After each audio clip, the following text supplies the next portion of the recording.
My name's Conrad Steiner. I'm a doctor of medicine. Tonight's story has the title, All My Mothers, All My Fathers. Guardian of birth, healer of the sick, comforter of the aged.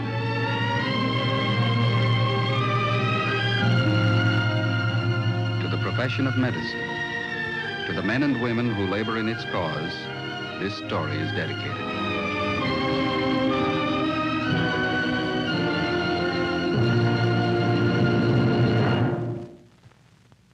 Medic, a presentation of the Dow Chemical Company.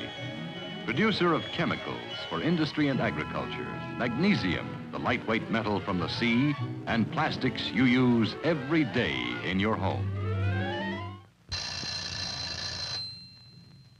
From the moment that alarm goes off, you're off to the most frantic 90 minutes of your day. Cooking breakfast, fixing lunch boxes for the entire family, getting the children dressed for school. If you only had 3 pairs of hands, your job would be so easy. Actually, there's a way to cut out the most time-consuming of all these jobs, preparing lunches. It's Saran Wrap, the crystal clear plastic wrap that keeps more foods fresh longer. Saran Wrap lets you fix all your lunchbox foods the night before. It forms a moisture-proof cover that clings by itself.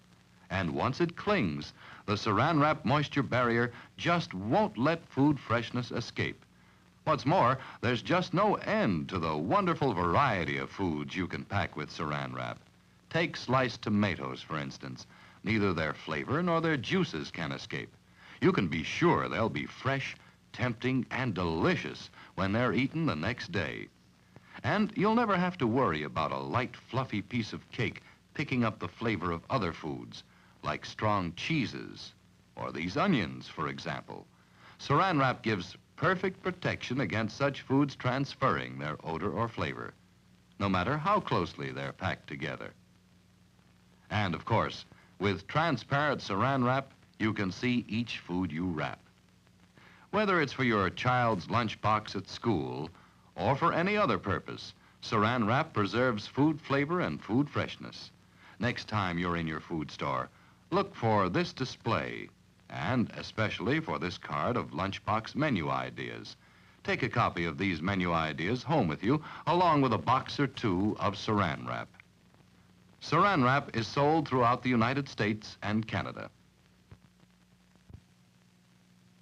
Our presentation tonight, the field of pediatrics and otolaryngology, science of ears, nose, and throat. The object in point, a homemade rag doll. The case in point, Patricia Jeanette Dunbar. Her story has its beginning more than 5 years ago. At the time, Patty Dunbar was scarcely 6 months old. She swallowed or was made to swallow a quantity of lye. No one's certain how it happened, but it's conceded that it was not a childhood accident. A child of 6 months usually cannot administer to itself. But the point of the story is not the possible commission of a crime, but the presentation of an actual medical case, how it was treated, and how it was finally resolved. This is where it started. A general hospital, a landmark in the world of medicine. One of thousands scattered across the breadth and width of America. This one is located in a large city, and like its smaller counterparts across the nation, it's an institution founded, maintained, and operated by members of the community for the health and welfare of all. Expert medical treatment and care without cost to those unable to pay for it. A focal point for medical research. A center of learning and observation. A common meeting ground for hundreds of private doctors in the community who give their time and services without charge. The General Hospital and what it signifies extends far beyond the medical profession alone. It's a reflection of an entire nation, its people, and the basic philosophy of living to which they subscribe. The dignity of the individual, the value of the individual human life. The present instance, a human life, small, neglected, alone.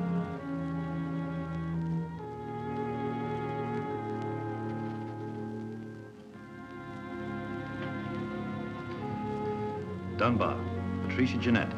Age, approximately 6 months. Approximately? A couple of kids in the neighborhood found her in a vacant lot, that's all we know. Take her on up right away, will you, to Ward 11,000. The initial examination of the 6-month-old baby reveals a history of severe burns of the mouth and throat, apparently brought about by the administering of an extremely caustic substance, probably lye. The esophagus had been completely blocked off by the scar tissue which had formed over the wounds. A passageway from the mouth to the stomach no longer existed. General neglect of the child has resulted in malnutrition and bilateral otitis media, an inflammation of the middle ear. Both ears are draining.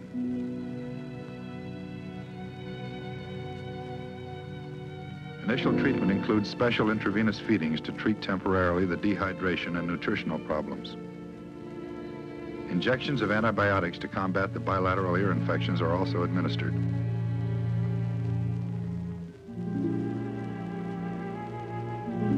After consultation with doctors in the general surgery section, a gastrostomy is performed. It consists of making an opening in the abdominal wall into the stomach to allow for the direct administration of food.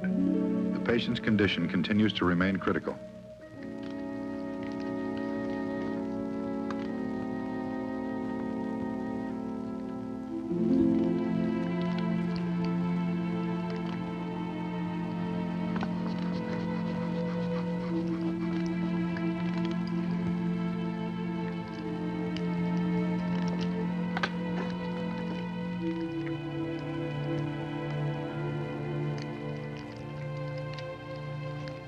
Five days after she was admitted, the hospital social service staff succeeded in locating a relative of the child, her maternal grandmother, Mrs. Pearl Johnson, age 64.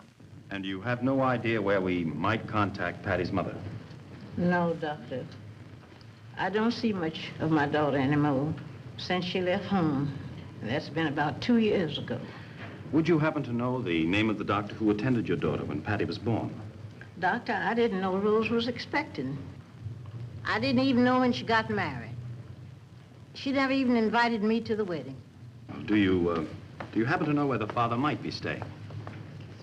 I don't know where he is. He took off and left 3 months after he married Rose. I don't know where he is. I don't even know where she is. All right, Mrs. Johnson.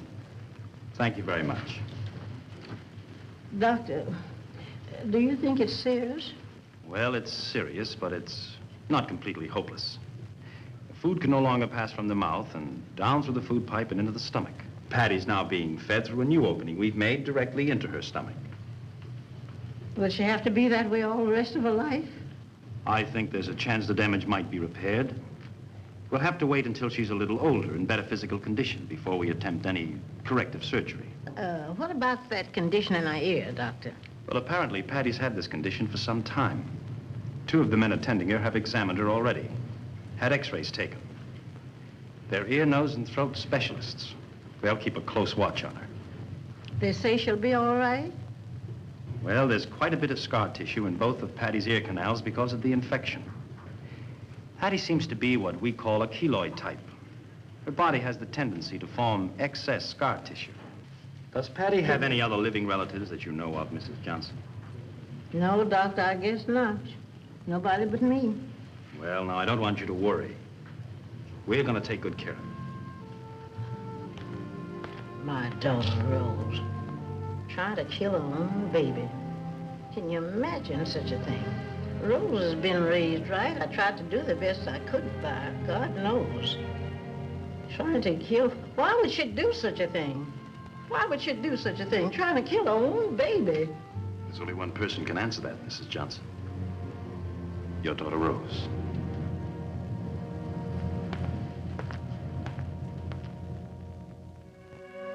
Two months and 3 days after Patty Dunbar's admission to the hospital, a tonsillectomy and adenoidectomy is performed.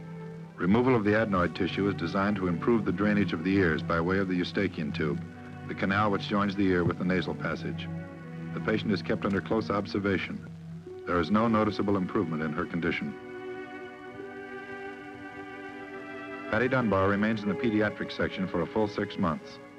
Local treatment to correct the bilateral ear infection continues. So does the treatment of her nutritional problem.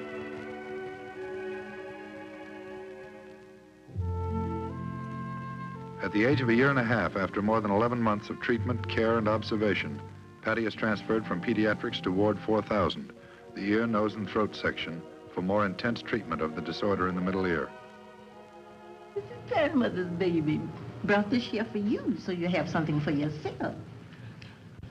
See the darling? See the darling? Yeah. See the darling? So under the same roof which has sheltered her for almost a year, Patty Dunbar comes to find a new home and new friends. ENT resident physician Max Pearson.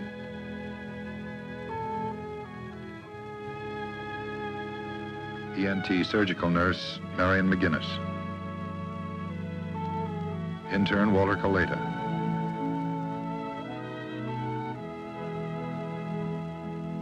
ENT ward clerk Belle Sanderson.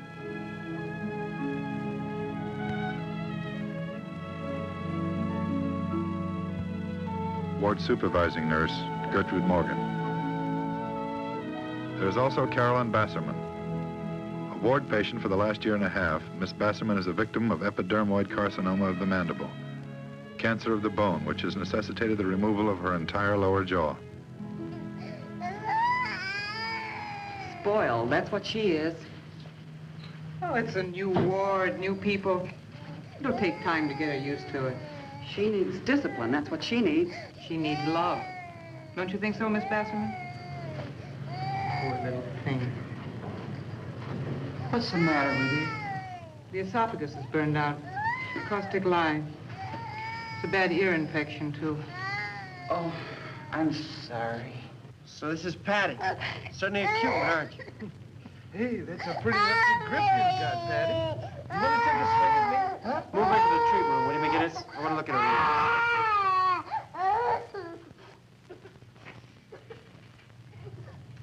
Another headache. It's spoiled. Spoiled rotten. Oh, I don't think it's that bad. She needs attention, that's all. She needs all she can get. No family, no mother. She's got more than a lot of children have. She's got a grandmother.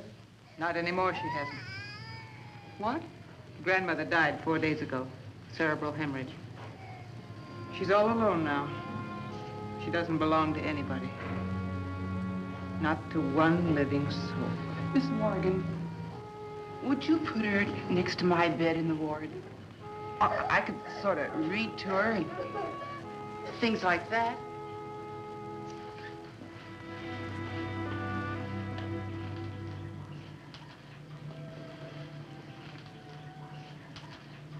I checked a new set of x-rays this morning. Chronic bilateral infection of the mastoid. Not much doubt about her keloid tendency with all that scarring. More than 50% closure of both canals. If it keeps growing, she'll lose her hearing. That's right, Coletta. And as long as there's infection, the scar tissue will keep on growing. First thing we have to do is clear up the infection. What would you say is indicated here? Bilateral mastoids? That's very good. We had a consultation with the attending men after we saw the x-rays this morning. That's what we decided on.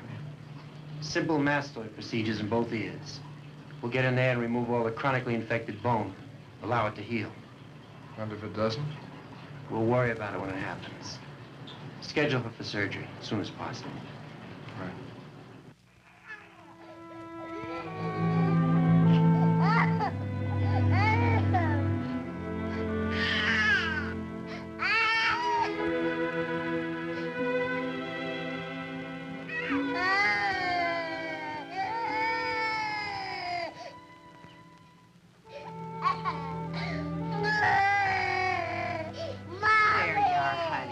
Now, be a good girl and lie down. Go to sleep.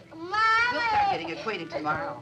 We're going to be friends, aren't we? We're both going to be here a long time. Yes, we'll be good friends.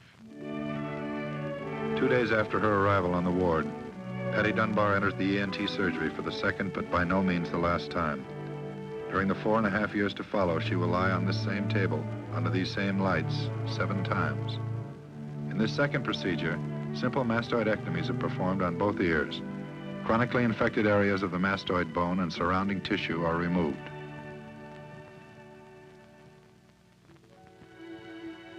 The result of the surgery brings only disappointment. Both ears continue to drain. The infection is now not only in the mastoid bone, but is spread throughout the middle ear. If allowed to continue, the infection could extend into the vital areas of the brain and result in brain abscess or meningitis.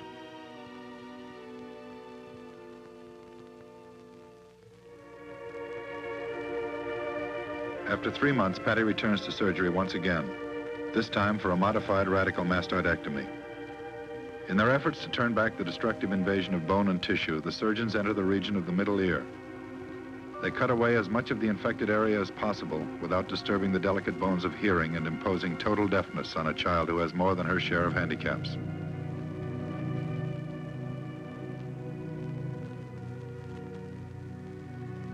Another 4 months pass, and once again Patty is back in surgery, facing still another phase of the struggle to halt the gnawing infection.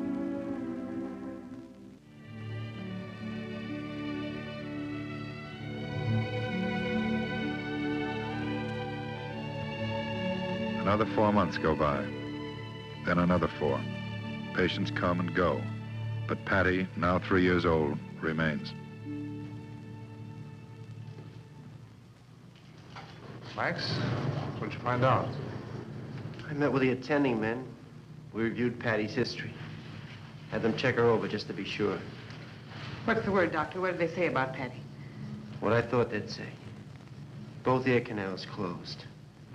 If scarred, completely shut.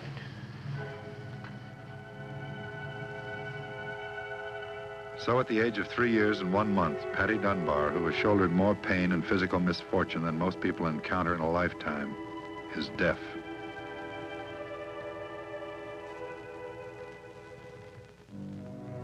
Three times in the 18 months that follow, Patty is wheeled into the operating room to face 3 different surgical procedures designed to reopen her ear canals. Twice the canals are opened, and twice they close off as scar tissue reforms. The third time, as a last resort, a hollow plastic mold is inserted into Patty's left ear canal. The experiment is partially successful.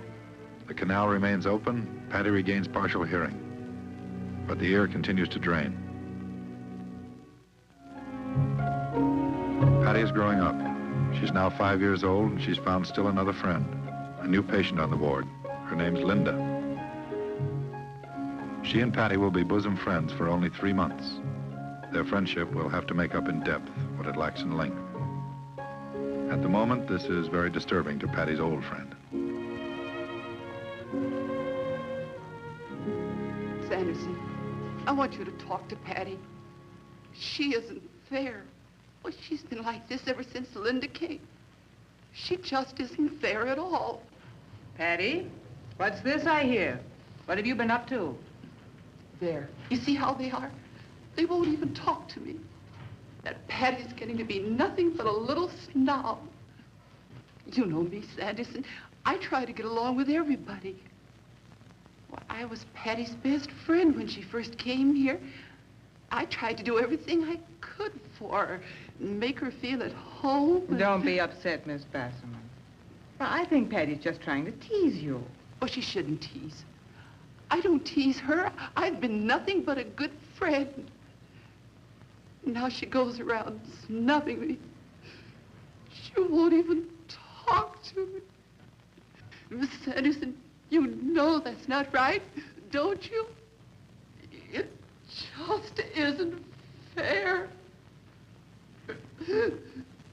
And besides, those are my fashion magazines. Patty? Well? I'm sorry, Miss Bassett. Come on and play with us. You're sorry? I was just teasing. I love you.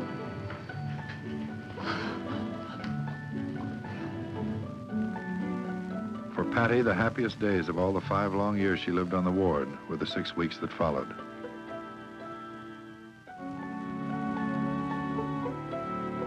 The residents and interns provide most of Patty's toys. The ward nurses, as they have from the day she was admitted, continue to supply and maintain her wardrobe, including costumes for Patty's special duties, which, while avoiding her arch enemy, Miss Morgan, she performs extremely well.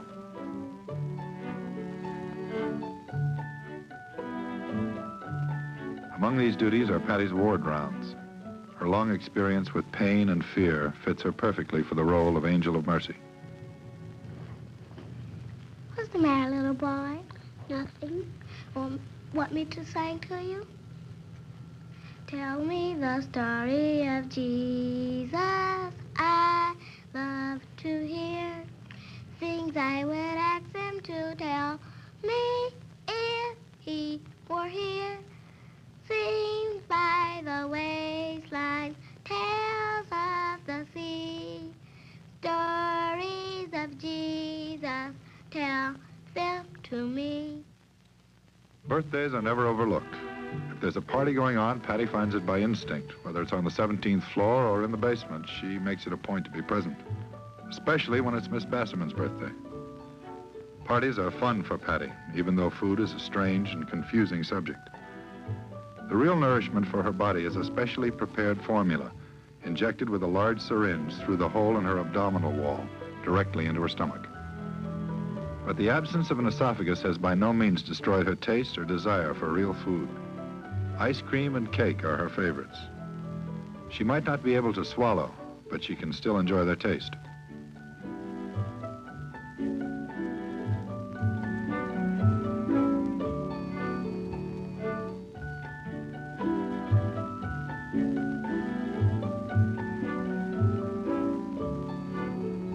So week follows week into midsummer.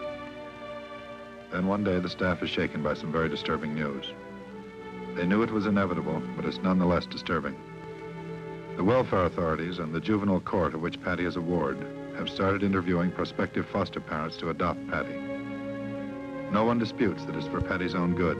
She can't live the rest of her life on Ward 4000. But giving up a child after raising her for 5 years is always difficult, even for this practical and realistic medical staff. The days to follow are shadowed by the imminent loss of Patty, and Patty is blissfully unaware of a shadow far darker which gathers above her own life.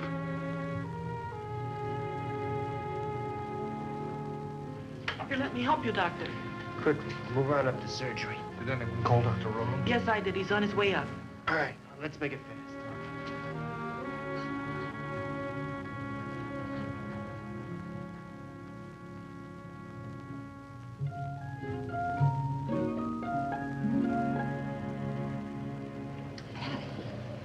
What do you think you're doing? You get back to bed right away. I'm just looking Did you around. hear me? I said get back to bed. Where's Linda? Did you hear me? Back to bed. That's most of her things. Miss Baker's getting the rest of them together. Thanks, McGinnis. I made some fresh coffee, Doctor. Would you like a cup? Yes, thanks. McGinnis said it went fast. But she was gone before we got up to surgery. 5 years old. Poor little girl. We knew it was coming, just a matter of time. Finally happened. Massive hemorrhage. We did everything we could. Wasn't enough. Did you see the parents yet? Yes, I talked to them. It wasn't easy. Doctor, where's Linda? That's Linda's doll. Patty, come here. Patty, do you remember what I told you when Linda first came to stay with us? Where is Linda? Do you remember what I said, Patty? I said Linda would be with us just for a while. You'd play together, you'd have your parties, you'd be good friends. But it was just for a while. Well, she's gone now, Patty. She said to say goodbye. She said she was sorry, but she had to leave. And one more thing. She said, tell Patty not to cry, because I'm not gonna cry. That's the truth, Patty. When Linda left, she didn't cry. I'm not crying, Doctor. At first, the days are many and lonely and long. But time is still the great healer. And Patty's young mind gradually recalls less and less of the little girl with the blonde hair and the pale blue eyes.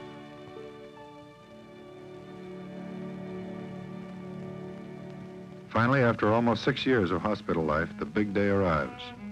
Patty Dunbar is ready to leave for the outside world and a home and parents of her own. After long and thorough investigation, The Welfare Department and juvenile court authorities have approved Patty's adoption. There is a strong possibility that with age, Patty's keloid tendency may lessen. It will then be possible to attempt surgery to construct a new passageway and reestablish the link from Patty's mouth to her stomach. By the time she reaches her teens, the chances are excellent that she will be a normal youngster leading a normal life. Today, she stands on the threshold of that new life, a day of great excitement, great adventure. But for her friends on the medical staff, all her mothers, all her fathers, the departure has its element of sadness. Goodbye, Patty. Goodbye. Good luck, honey. God bless you. Goodbye. You be a good girl, Patty. We'll miss you. Goodbye. Listen, honey, take care of yourself. Don't you forget to come back and see us. I will.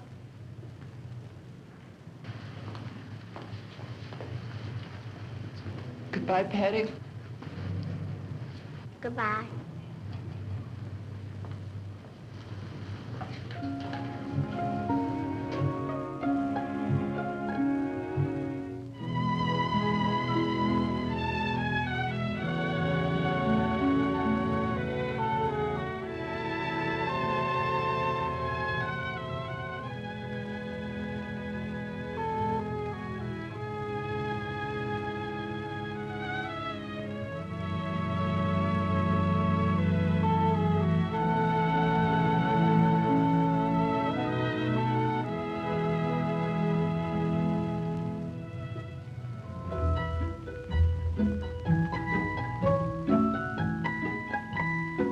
Patty Barnett's long fight for life and her ultimate victory was made possible by community support of one general hospital in one American city.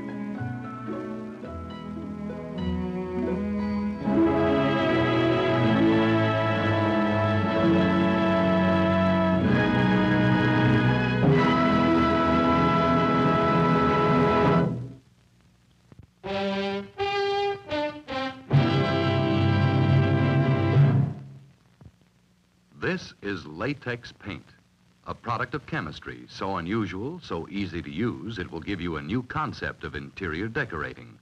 First, you'll notice that a latex paint has no painty odor. You can paint in any weather with the windows closed. With brush or roller, latex paint flows on like magic, and you never have to worry about lap marks. It smooths itself automatically as it dries. There's no messy cleaning up either. Latex paint rinses out in plain water. In just a few hours, your room is completely redecorated. Pictures and draperies are back in place on fresh, clean walls. And if they ever become smudged, soap and water removes the dirt in seconds. Redecorating has never been so easy. Remember, ask for a latex paint.